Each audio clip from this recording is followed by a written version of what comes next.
Teman-teman sekalian yang dirahmati Allah Subhanahu wa taala, yang semoga selalu dijaga hatinya oleh Allah Subhanahu wa taala agar selalu thiqah billah, agar selalu percaya dan yakin kepada Allah Subhanahu wa taala. Karena kelemahan kita itu berawal saat kita mulai meragukan Allah. Dalam segala dinamika hidup, kita selalu butuh Allah. Kita butuh Allah ketika Allah kasih kita ujian, bahkan tetap kita butuh Allah ketika Allah kasih kita nikmat. Kalau kita butuh Allah saat diuji, agar kesabaran kita terjaga. Karena orang yang tidak ditemani atau dibersamai oleh Allah Subhanahu wa taala ketika dia sedang diuji, maka dia akan mudah untuk berkeluh kesah, bahkan berputus asa.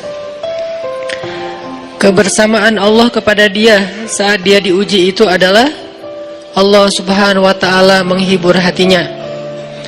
Allah Subhanahu wa taala menenangkan hatinya. Allah Subhanahu wa taala menghidupkan hatinya dengan nikmat iman. Ala bidzikrillahi tatmainnul qulub. Innamal mu'minun idza dzukirallah wajilat qulubuhum. Bukankah dengan mengingat Allah hati menjadi tenang? Dan orang yang beriman apabila diingatkan dengan nama Allah, disebut nama Allah, maka hatinya akan bergetar. Ini bentuk Allah membersamai hambanya ketika dia dalam keadaan diuji. Allah menghiburnya dengan kalimat, alam yajidka yatiman fa'awa wa wajadaka dhallan fahada wa wajadaka ailan fa'aghna.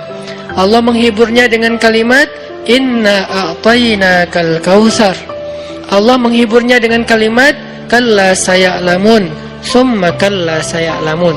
Allah menghiburnya dengan kalimat, la tahzan innallaha ma'ana. Ini adalah ketika Allah membersamai seorang hamba saat dia dalam keadaan diuji.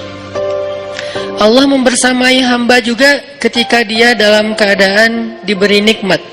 Karena tanpa itu, maka seseorang akan jatuh justru kepada dosa-dosa karena dia mendapatkan banyak kenikmatan hidup.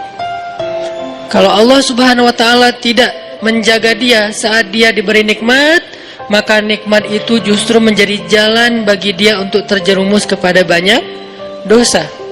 Justru nikmat itulah yang menjadi penghalang bagi dia untuk mengingat Allah. Karena dia sibuk menikmati hidupnya, akhirnya dia terhalang dari mengingat Allah tepat waktu. Sibuk menikmati hidupnya, terhalang dari Allah untuk bangun tengah malam. Karena dia tidurnya larut. Kenapa tidur larut? Karena terlalu banyak yang harus dia nikmati sebelum tidur. Dia bisa makan-makan, dia bisa jalan-jalan, dia bisa ngopi, dia bisa ketemu teman, dia bisa belanja. Bahkan dia nunggu midnight sale untuk bisa menghabiskan nikmat yang Allah kasih kepada dia. Sehingga akhirnya tidurnya terlalu larut, lalu dia tidak bisa bangun untuk menghadap Allah, curhat kepada Allah. Hal yang selama ini dia lakukan justru ketika dia diuji oleh Allah. Ketika diuji oleh Allah, mudah bagi dia bangkit tengah malam, curhat, sujud panjang, menangis dalam doa. Ketika Allah kasih nikmat, curhatnya hilang, malamnya lelap, sampai bahkan subuhnya juga kelewat. Ini kalau Allah nggak membersamai seorang hamba ketika dia diberi nikmat. Sehingga orang yang seperti ini, kalau dalam keadaan seperti ini terus-menerus dalam jangka waktu yang lama, nanti dia akan terjebak di dalam istidraj.